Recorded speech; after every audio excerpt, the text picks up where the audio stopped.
감사합니다. 오늘은 영을 따르는 일이라는 제목으로 말씀을 증거하도록 하겠습니다. 그리스도의 몸된 교회로서 그의 지체로서 진정한 행복을 누리며 살아오고 계십니까? 아멘.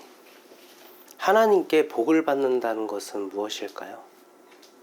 많은 이들은 하나님께 복을 받는 일을 많은 재물을 얻거나 출세하여 모두가 우러러보는 영향력 있는 위치에 서거나 어려운 형편이 풍요롭게 되는 것을 하나님께 복을 받는다고 생각합니다. 사실 우리가 교회에 나오는 상당한 이유가 그러한 복 때문일 것이며, 우리가 기도로 간구하는 대부분의 이유가 바로 이 복을 위하여 기도하는 것입니다. 복을 원하는 것은 어떤 시대라도 자신의 능력 이외의 도움을 갈구하는 인간의 원초적인 욕구가 당연합니다. 그런데 문제는 예수님을 증거해야 하는 교회도 어느덧 이러한 니즈에 발맞추다 보니 예배가 점점 변질되었다라는 것입니다.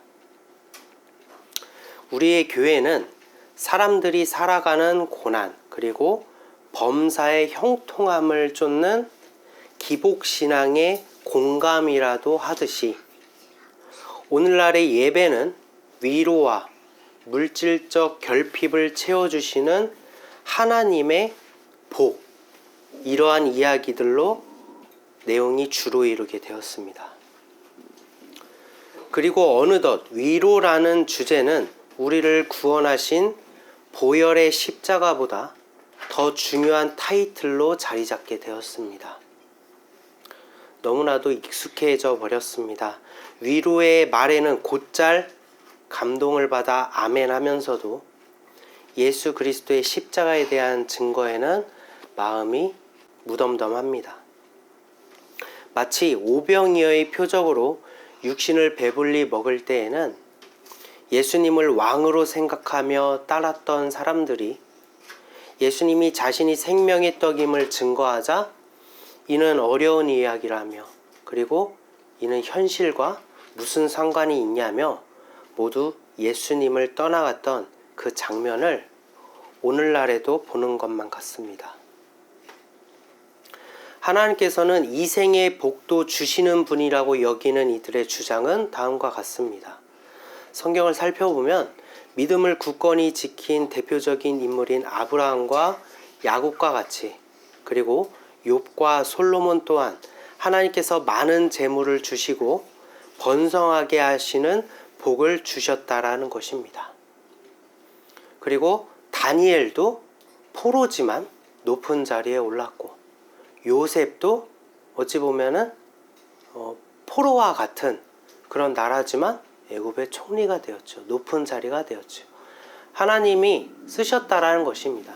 하나님이 하나님의 나라를 위해서 그들을 위정자로 만드시고 그 영향력을 사용하셨다라는 것입니다. 문자적인 내용으로만 본다면 분명 이 생의 복도 하나님의 손에서 나온 것처럼 보입니다. 그래서일까요? 오늘날 인생의 고난과 역경 뒤에 이 생의 복을 누리는, 즉 하나님의 복을 받은 이들의 간증이 각광받는 이유도 바로 이러한 인식의 흐름일 것입니다. 그러한 성경에서 증거하는 이 생의 복은 하나님의 나라가 무엇인지를 나타내기 위한 모형이자 그림자입니다. 넘치는 재물을 주심은 하나님 나라의 은혜를 뜻하며, 소와 양과 염소와 낙타와 같이 수많은 짐승을 소유하는 것은 짐승과 같은 우리가 하나님 나라의 거룩한 백성이 됨을 의미하고, 즉 예수로 예표된 자의 소유가 된다라는 것, 그의 성도가 된다라는 것을 의미하고, 땅은 약속하신 기업을 의미하며, 견고한 집은 하나님의 나라를 의미하는 것이고, 높은 자리에 올라가서 영향력을 끼치는 사람이 되는 것은 예수로 예표된 자를 의미하고 있다는 것입니다. 즉 본질은 영의 나라와 예수 그리스도를 위함이지 육신의 나라를 위한 복이 결코 아니라는 것입니다. 예수를 증거하고 있다. 그렇게 때가 이르자 이전 것은 지나가고 참 본질이신 예수님께서 이 땅에 오셨습니다. 예수님은 누구십니까?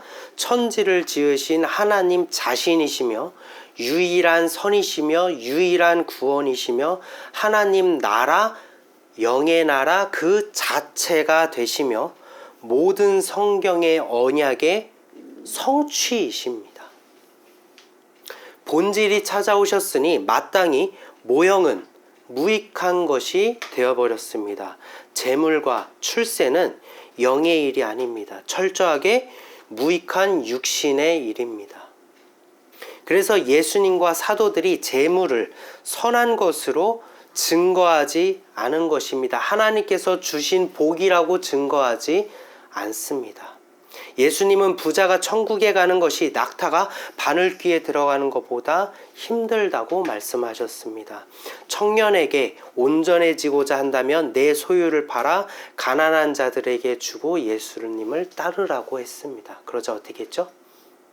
두려워하여 떠나갔습니다.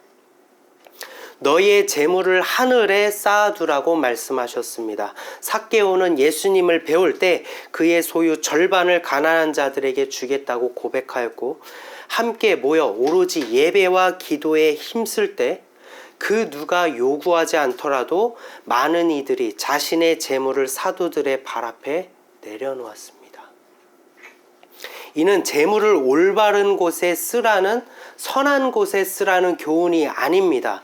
영에 속한 자가 되어서 육신이 무익하여졌으니 재물 또한 무익하게 되어버렸음을 고백하고 있는 것입니다. 이로 보건대 하나님께서는 결코 육신의 잘됨을 위해 복을 주시는 분이 아니라는 것을 우리는 알 수 있습니다. 오히려 우리가 생각하는 육신의 복이 찾아올 때는 그것은 믿음을 다루시기 위한 하나님의 시험일 것입니다. 여러분이 이 생의 복으로 여기는 것들을 한번 곰곰이 생각해 보시기 바랍니다. 오히려 그것이 지금 풍족하고 넘칠 때보다 오히려 그것이 궁핍하던 시절이 여러분 더 뜨거운 시절 아니었습니까?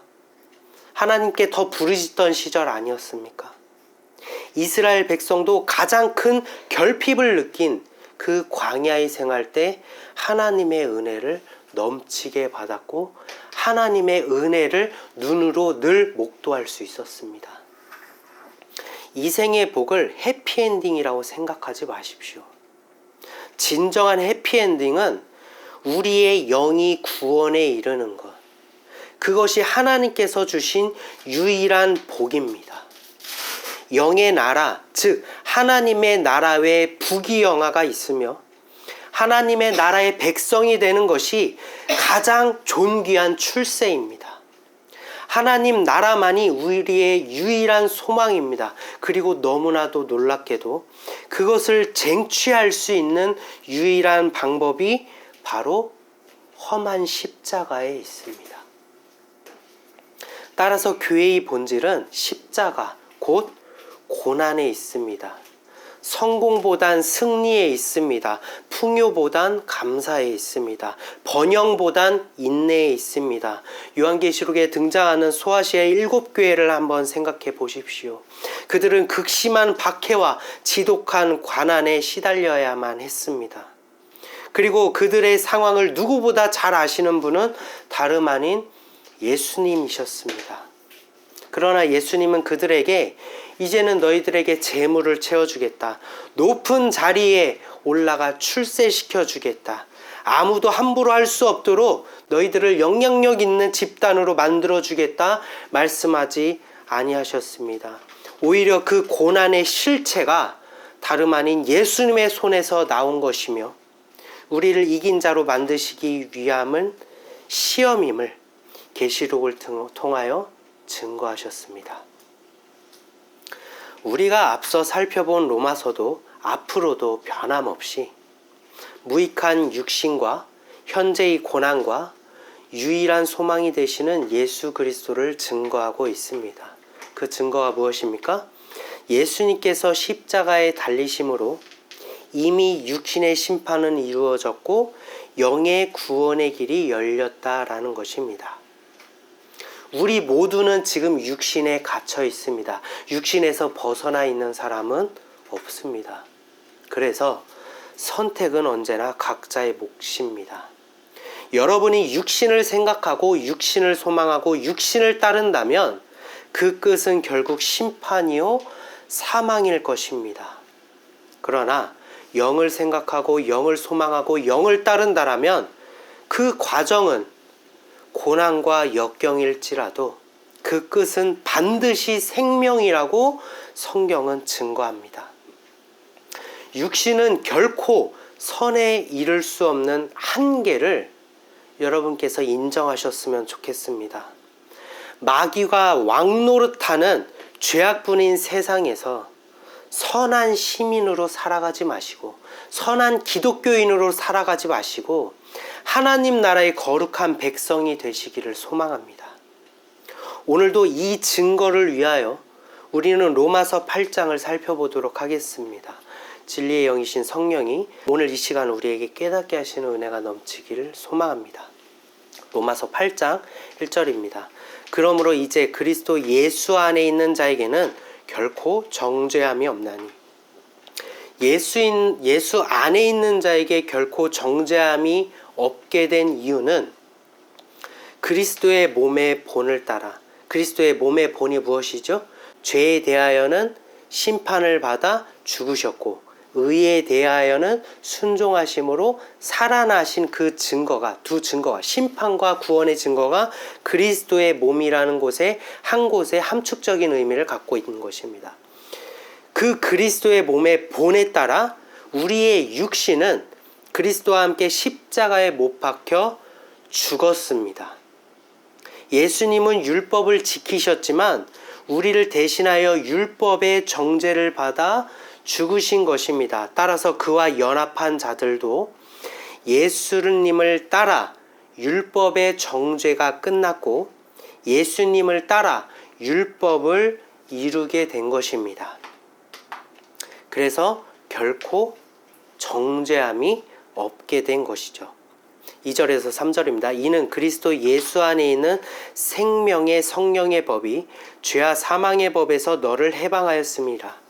율법이 육신으로 말미암아 연약하여 할 수 없는 그것을 하나님은 하시나니 곧 죄로 말미암아 자기 아들을 죄 있는 육신의 모양으로 보내어 육신의 죄를 정하사. 육신으로 말미암아 연약하여 할 수 없다는 것은 우리의 육신으로는 도무지 의롭게 될 수 없음을 의미합니다.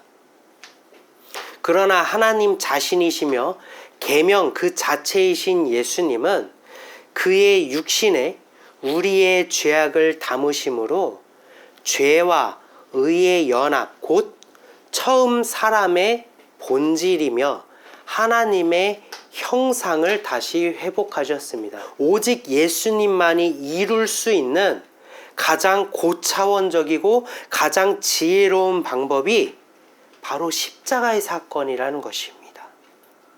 4절에서 8절입니다. 육신을 따르지 않고 영을 따라 행하는 우리에게 율법의 요구가 이루어지게 하려 하심이니라. 육신을 따르는 자는 육신의 일을, 영을 따르는 자는 영의 일을 생각하나니 육신의 생각은 사망이요 영의 생각은 생명과 평안이니라. 육신의 생각은 하나님과 원수가 되나니 이는 하나님의 법에 굴복하지 아니할 뿐 아니라 할 수도 없음이라. 육신에 있는 자들은 하나님을 기쁘시게 할 수 없느니라. 우린 4절에서는 예수님께서 이루신 일을 동일하게 성취할 수 있는 자가 누구인지를 분명하게 말합니다. 바로 육신을 따르지 않고 그리스도의 영을 따라 행하는 자들이 그 주인공입니다. 육신의 결국은 사망이며 하나님의 원수가 되기 때문이에요. 우리가 무언가를 잘못하거나 윤리의식을 상실할 때 우리가 육신에 속하게 되는 것이 아닙니다. 지금 우리의 존재 그 자체 그대로가 이미 육신에 속한 상태입니다. 그래서 지금 우리는 육신의 결국은 사망이라는 말과 같이 사망을 향해 달려가고 있고, 지금 우리는 하나님의 원수인 상태입니다. 즉 심판이 기다리고 있다라는 거예요. 자신의 육신과 싸워서 이겨야만 영에 속하게 되는 것이 아닙니다. 그리스도의 영을 따를 때라야 육신이 죽어지고 육신으로부터 해방되어집니다. 이 말이 좀 어렵다라면 이후에 제가 풀어서 설명해 드리도록 하겠습니다. 9절을 먼저 살펴볼까요? 만일 너희 속에 하나님의 영이 거하시면 너희가 육신에 있지 아니하고 영에 있나니 누구든지 그리스도의 영이 없으면 그리스도의 사람이 아니라. 하나님의 영과 그리스도의 영은 한 분이신 성령입니다. 하나님은 시대에 따라 아버지가 되시고 아들이 되시고 영이 되시고 그렇게 구분지어지는 것이 아닙니다. 간혹 천지창조를 하신 하나님이 십자가에 달리신 예수님은 아니라고 생각하시거나, 십자가에 달리신 예수님이 지금 우리 속에 거하시는 성령은 아니라고 생각하는 분들이 너무 많습니다. 기독교는 다신론 사상이 아닙니다. 구원으로 존재하신 하나님께서는 지금도 동일하게 우리를 구원하시기 위하여 동일하신 성령으로 우리 속에 거하십니다. 즉, 각 사람에게 재림하신 예수님이 바로 여러분 속에 있는 성령인 것입니다. 우리는 여전히 육신에 갇혀 있기 때문에 육신을 멀리할 수 없는 존재입니다. 그래서 구원으로 향할 길을 내어주셨으니 그것이 바로 우리의 마음입니다. 마음. 우리의 혼. 우리는 우리의 마음 속에 임재하시는 예수님의 보혈의 십자가를 통하여 그 길, 영으로 갑니다. 즉 생명의 길로 나아가는 것입니다. 조금 더 깊게 표현하자면 육신에 거한 자들, 우리는 지금 육신에 속하고 있다고 그랬죠. 육신에 거하는 자들은 피조물의 세계에 속하게 되지만, 영을 따르는 자들은 선도 창조하시고 악도 창조하신 하나님, 곧 창조의 세계에 속하게 됩니다. 비로소 선과 악의 피조물보다 창조에 속하니 좀 더 고차원적인 존재가 되어진다라는 거예요. 선악이 하나님을 규정할 수 없듯이 그 어떤 선도, 그 어떤 악도 우리가 영에 속한다면, 우리가 창조의 영역에 속하게 된다라면 우리를 규정할 수 없는 하나님의 자녀가 되어진다라는 것입니다. 그것이 바로 영적인 존재라는 것입니다. 전도서 7장 16절에서 18절입니다. 지나치게 의인도 되지 말며 지나치게 지혜자요 되지 말라. 어찌하여 스스로 패망하게 하겠느냐. 지나치게 악인도 되지 말며 지나치게 우매한 자도 되지 말라. 어찌하여 기한 전에 죽으려고 하느냐.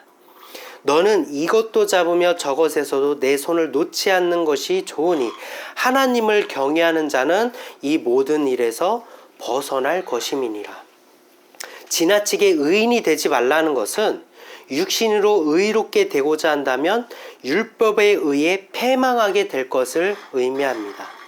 지나치게 악인이 되지 말라는 것도 계명을 떠나서 산다면, 자포자기하고 나는 계명 몰라 이렇게 살아간다면 율법에 의해서 죽임을 당하게 될 것을 의미합니다. 그러나 전도자는 역시나 계명을 따르되 계명을 이룰 수 없음을 인정하며, 이것이 바로 이것도 잡으며 저것에서도 손을 놓지 말라는 의미입니다. 그것을 인정하며 하나님을 갈망하는 그 상태가 가장 복된 위치임을 증거합니다. 그때야말로, 즉 하나님을 경외하는 그때야말로 모든 죄와 모든 사망에서 벗어날 수 있는 창조의 세계에 속하게 되기 때문이에요. 본문의 말씀 10절에서 11절입니다. 또 그리스도께서 너희 안에 계시면 몸은 죄로 말미암아 죽은 것이나 영은 의로 말미암아 살아있는 것이니라. 예수를 죽은 자 가운데서 살리신 이의 영이 너희 안에 계시면 그리스도 예수를 죽은 자 가운데서 살리신 이가 너희 안에 거하시는 그의 영으로 말미암아 너희 죽을 몸도 살리시리라.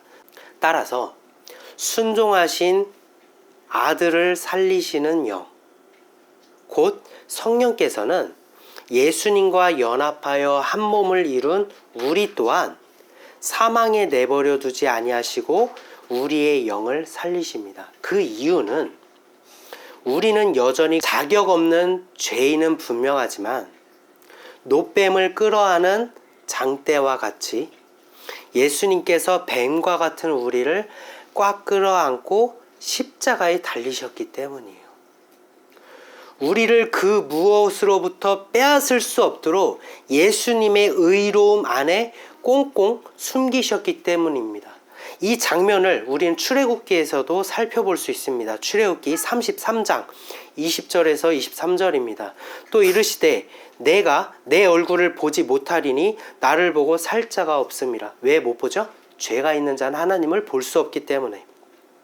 여호와께서 또 이르시기를 보라 내가 내 곁에 한 장소가 있으니 너는 그 반석 위에 서라. 내 영광이 지나갈 때 내가 너를 반석 틈에 두고 내가 지나도록 내 손으로 너를 덮었다가 손을 거두리니 내가 내 등을 볼 것이요 얼굴은 보지 못하리라.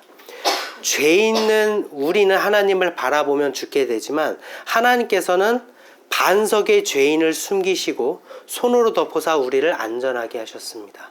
반석은 누구십니까? 바로 예수 그리스도입니다. 그 손은 어떤 손입니까? 구원의 손, 곧 우리를 위해 못 박히시고 찢기신 그 손으로 덮으신 것입니다. 우리는 예수 안에 숨겨져 나를 위해 죽으신 그 못자국난 손을 바라볼 때, 즉 전적인 예수의 공로에 힘입어 우리는 하나님의 진노에서 숨겨지게 된 거예요.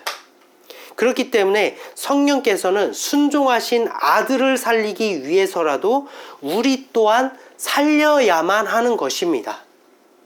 12절에서 13절입니다. 그러므로 형제들아 우리가 빚진 자로 돼 육신에게 져서 육신대로 살 것이 아니니라. 너희가 육신대로 살면 반드시 죽을 것이로되 몸의 행실을 죽이면 살리니. 우리의 믿음의 비결이 바로 여기에 있는 것입니다. 영으로서 몸의 행실을 죽이라. 이 말은 무슨 의미가 있을까요? 영은 무엇이라고 했죠? 성령, 우리의 영이잖아요. 그러면 이 말이 성령이 우리의 육신의 행실을 통제하신다는 의미일까요? 성령이 도우시면 우리의 육신이 음행을 멀리하게 되고 음란한 생각이 그치게 되고 식탐이 저하되고 물질에 대한 욕심이 사라지게 된다는 것일까요? 갑자기 남들에게 선행을 베풀며 정의롭게 거룩하게 내 삶이 변화된다라는 의미일까요? 아닙니다. 예수님은 우리의 육신은 무익하다 말씀하셨습니다. 우리의 육신으로 해석하려고 한다면 이것은 크나큰 오류입니다. 무익이라 함은 어떻게 표현하고 어떻게 포장한다고 할지라도 결국 쓸모없어 버려야만 하는 것입니다. 그것이 바로 우리의 육신입니다. 달걀이 병아리가 되고자 할 때 여전히 껍질 속에 있지만 그 속에서 무엇으로 자라나기 시작하죠? 이제는 병아리로 자라나기 시작합니다. 그러나 껍질을 깨고 나오면 더 이상 껍질 속에 머물려 하지 않습니다. 찾지도 않습니다. 그 껍질은 산산조각나서 버려지게 되고 병아리는 오직 어미 된 닭을 찾고 보호를 받으며 먹이를 먹습니다. 우리의 육신도 마찬가지입니다. 육신을 무익하게 여기기 위해선 무익하다는 깨달음을 얻기보단 먼저 달걀이 병아리가 되고자 했던 것과 같이 하나님의 백성이 되기를 갈망해야만 합니다. 이것이 첫걸음입니다. 썩어질 육신에서 벗어나기 위해 예수 그리스도의 이름을 부르짖고 또 부르짖어야만 합니다.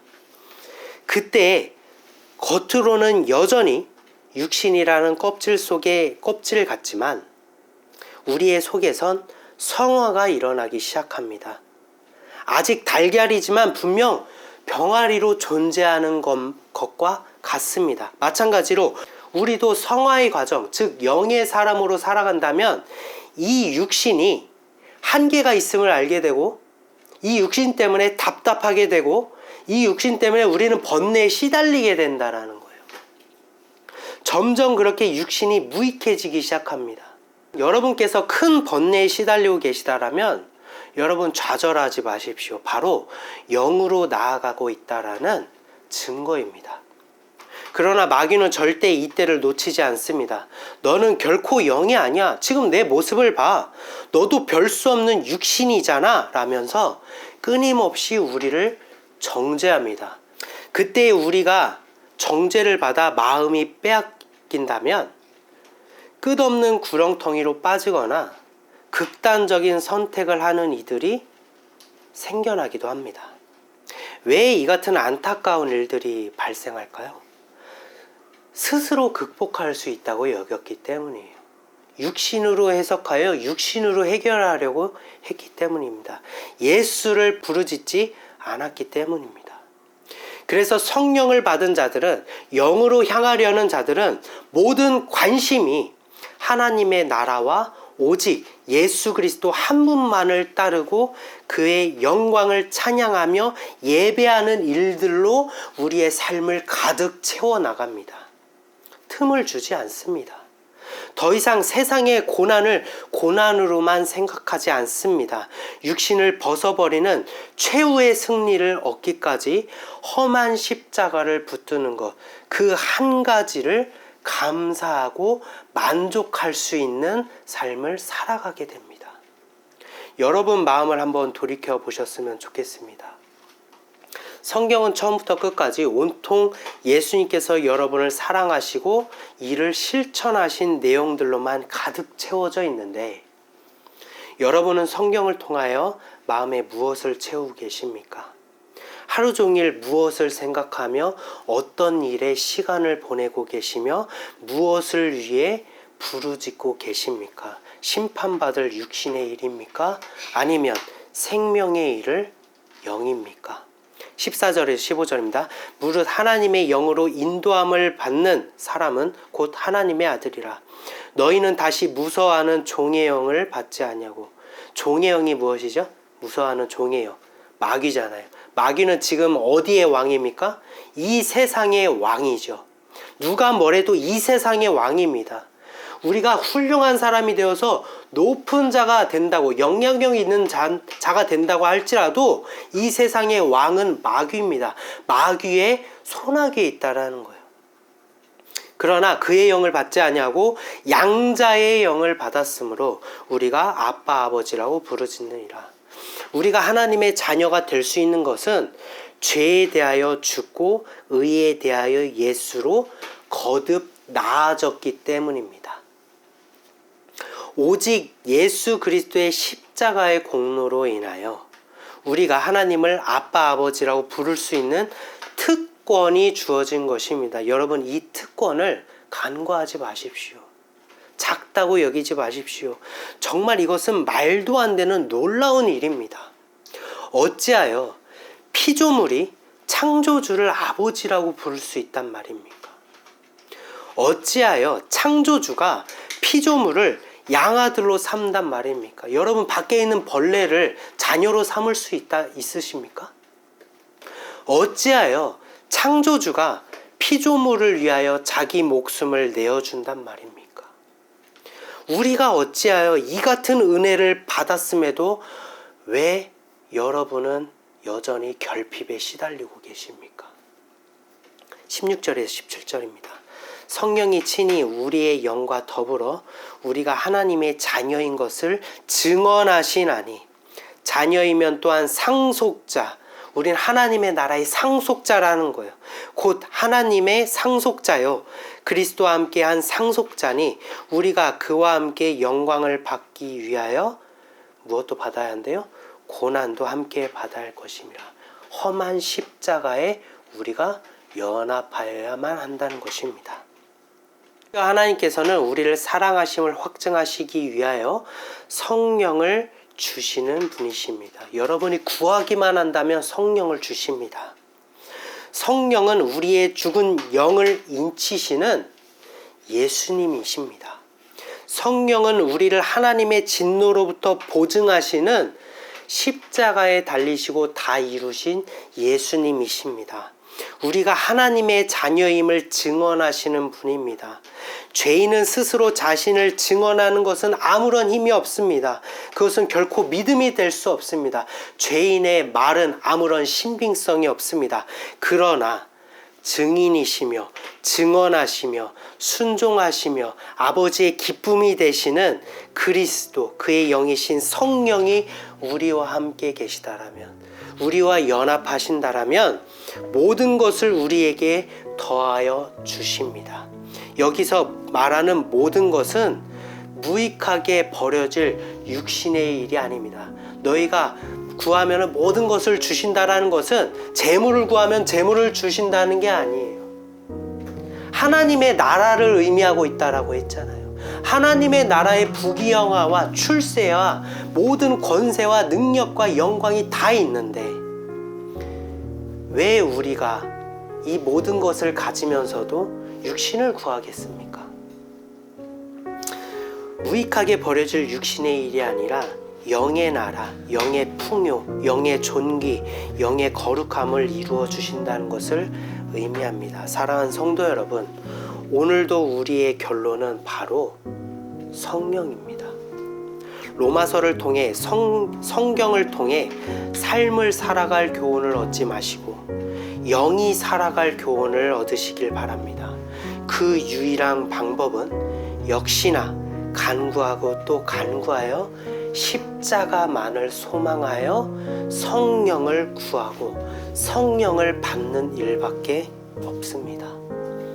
바로 그 성령이 여러분의 하늘 아버지시며 여러분의 구원자가 되십니다. 오늘도 그 성령을 구하심으로 그리고 그 성령을 받으심으로 승리자가 되시고 이긴 자가 되셔서 하나님의 기뻐하시는 거룩한 하늘나라의 백성이 되시기를 소망합니다. 잠시 기도한 시간 갖도록 하겠습니다.